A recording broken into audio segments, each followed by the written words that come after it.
Welcome to a second review from Tenacious Reviews. I know all of you aren't really that excited, but yeah, go ahead. Go watch AVGN instead. No, wait, I was just kidding. Anyway, here is Alone in the Dark. I can't believe I'm watching this for the second time. I promised myself to never watch this ever again, but the fan base, if any, demands to hear a crappy review about a video game-based movie that barely resembles the game itself. It's like playing God of War, then going to the movie, and then watching Wimbledon.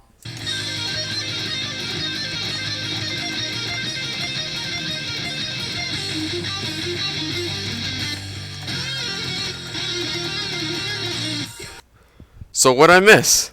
Just starting the review on Alone in the Dark. Why are you playing Guitar Hero? I thought we agreed not to do this review, and actually do a movie worth our time. And I'm playing it because it's fun and I'm good at it. Oh, really? I can play it acoustically. I don't even need the game to play the songs with the controller. Check this out.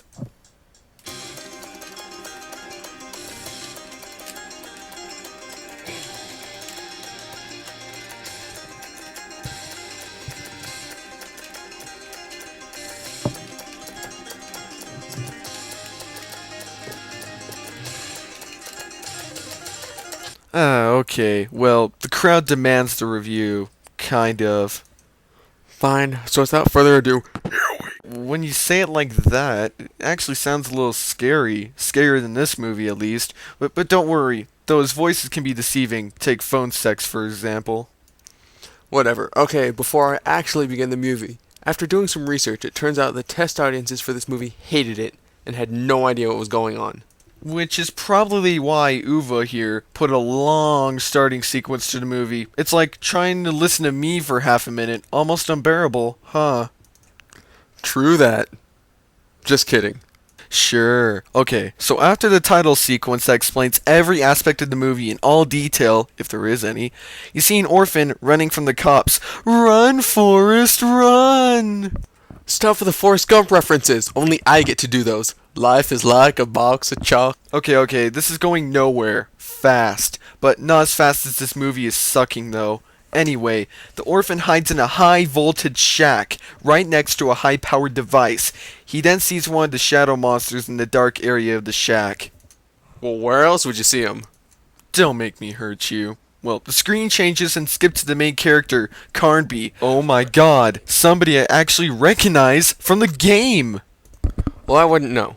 Anyway, Carnby here is on a plane and freaks out with some creepy vision. The kid sitting next to him tells him there's nothing to be afraid of in the dark. Carnby then explains that all types of evil reside in the dark and could kill him at any moment. Sounds like he looks at the glass half full. Yeah, and he says that he did that just so he could protect the kid. Carnby was never like to end the game. The fuck, Uva? Did you even play the games? Most likely not, I guess.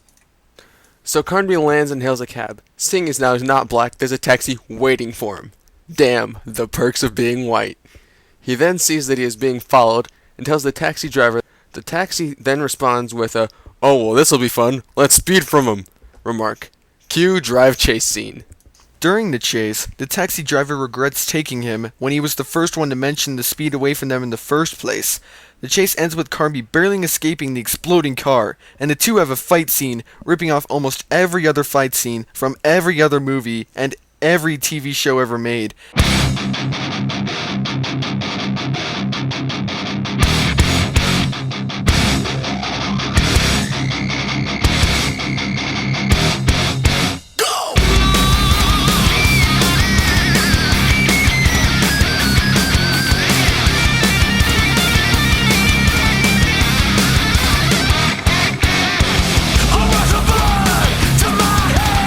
It ends with the bad guy getting shot repeatedly and then stabbed through a spike after he tried to get an ancient Abcanny artifact from Carnby. Abcanny, the only prescription that cures Uwe Boll's directing. I ordered a whole case. I ordered 5. We now enter the museum, where the background is painted on, and Tara Reid is the lead anthropologist there, which I find funny as hell.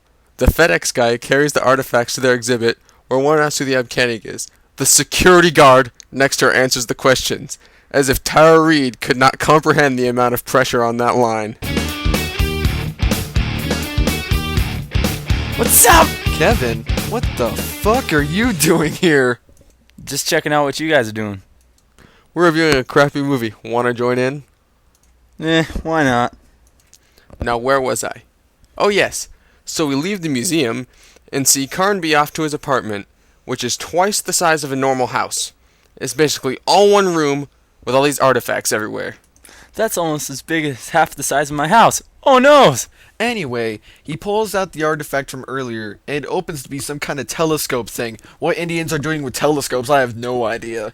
It then skips to a scene where the bad guy finds an equivalent to the Ark of the Covenant to the Abkhani, because when they try to pry it open, it pretty much kills them all instantly. Well, kind of. Carnby investigates on the past orphans. Turns out all the grown-up orphans have randomly walked away toward the place of all evil gathering. Like we haven't seen that before. He goes to seek Tara Reid's help.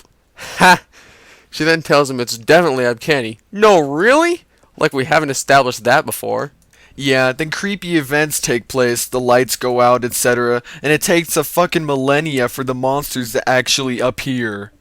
Then again, they aren't supposed to appear in the first place. They can turn invisible! If I could be invisible and kill people, I'd stay invisible. Seriously. Okay, now at this part I sort of phased out and fell asleep at the next few scenes. Play Guitar Hero and assumed that the next scenes weren't really important. Sadly, I was right. But the next guy who shoots himself with a shadow creature blood. Dude, this movie is some fucked up shit. After that useless crap, it adds to less useless scenes where it explains about Bureau 117, cough, FBI cough, how they're looking for the Abkhani remnants, how Carnby was in there before, all the basic crap we've already heard before, la na na na na. As we've all come to expect, there's a sex scene with Carnby and Tara Reid's character, and they find out that the area of the Abkhani Sacred City. Of all places, it's only a few miles away in their own city. How convenient. Wow. I know. So, what do you think of this movie so far? It's alright. Really stupid though. Oh, it gets worse. So, all of them head over there to the Sacred Realm, whatever place, and then some crappy spook scenes as usual. Then out of nowhere, BOOM! With a blast in your headphones, you fall out of your seat, get a concussion, have gunshots flying all over, the damn movie goes into star power mode, and everyone's killing the shit out of everybody else. That was totally awesome. And then after that, more boring crap happens. They scavenge the area, some people get killed, then Carnby, Tara Reid, and his old partner go and try to stop the bad guy from opening the portal to the Shadow Realm. This is totally not a Yu-Gi-Oh! Ripoff. It's time to duel! Never again. Moving on, even more crap. Then the bad guy opens the portal after he gets stabbed with a knife that was thrown underhand.